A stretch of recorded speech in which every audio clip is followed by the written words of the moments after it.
I think once you're superfluous, you don't have power. Again, we are used to the age of the masses of the 19th and 20th century, where you saw all these successful, massive uprisings, revolutions, revolts. So we are used to thinking about the masses as powerful. But this is basically a 19th century, a 20th century phenomenon. I don't think that the masses, even if they somehow organize themselves, stand much of a chance. We are not in Russia of 1917 or in 19th century Europe.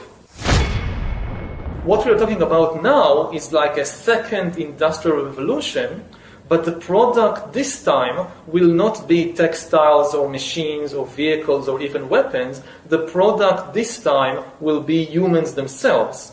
We are basically learning to produce bodies and minds. Bodies and minds are going to be, I think, the two main products of the next wave of all these changes. That is optional. Again, and if you think about it from the viewpoint of the poor, it looks terrible because throughout history, death was the great equalizer. The big consolation of the poor throughout history was that, okay, these rich people, they have it good, but they're going to die just like me. But think about a world, say, in 50 years, 100 years, where the poor people continue to die, but the rich people, in addition to all the other things they get, they also get exemption from death.